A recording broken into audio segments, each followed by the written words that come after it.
ரூபாய்க்கு இப்படி ஒரு பைக் விட்டுருக்காங்களா? ஆமாம், என்ன பைக்குன்னு பார்த்தீங்கன்னா நம்ம ஹீரோ எக்ஸ்ட்ரீம் 125 ஆர். நம்ம சப்ஸ்கிரைபர் வந்து எனக்கான இந்த பைக் எடுத்து போடுங்க அப்படின்னு கமெண்ட் பண்ணிக்கிறேன். அவருக்கான இந்த வீடியோ போட்டுருங்க.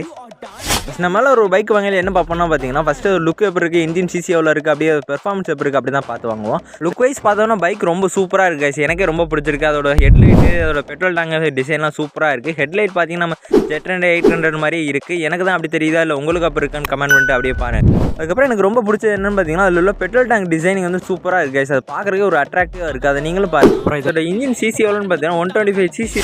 இந்த பிரேக்கை பார்த்தோம்னா ஃப்ரண்ட்டில் வந்து சிங்கிள் ABS கொடுத்துருக்காங்க, பேக்கில் ட்ரம்ப் கொடுத்துருக்காங்க. கண்டிப்பாக அந்த சிங்கிள் ABS பைக்குக்கு வந்து ஒரு பெட்டர் தான் கைஸ். ஏன்னா 125க்கு வந்து பெட்டர் தான் எனக்கு தெரியுது. டாப் ஸ்பீட் பார்த்தீங்கன்னா வந்து நம்ம இப்படி வந்து 150 தருது அப்படின்னு சொல்லி கண்டிப்பாக அது முக்கியமான ஒன்று. பைக்கில் எப்போவுமே மைலேஜ் தான் பார்த்து கண்டிப்பாக வாங்குவோம். மைலேஜ் எவ்வளோ தருதுன்னா 66 சொல்லியிருக்காங்க. 60 தந்தாலே போதும். நம்ம ஒரு பைக் டிசைன் வச்சு மட்டுமே நல்ல பைக்குன்னு சொல்ல முடியாது. அப்படி என்ன இதில் இன்ஜினில் சேஞ்ச் பண்ணுவாங்க அப்படின்னு தான் பார்க்க போகிறோம்.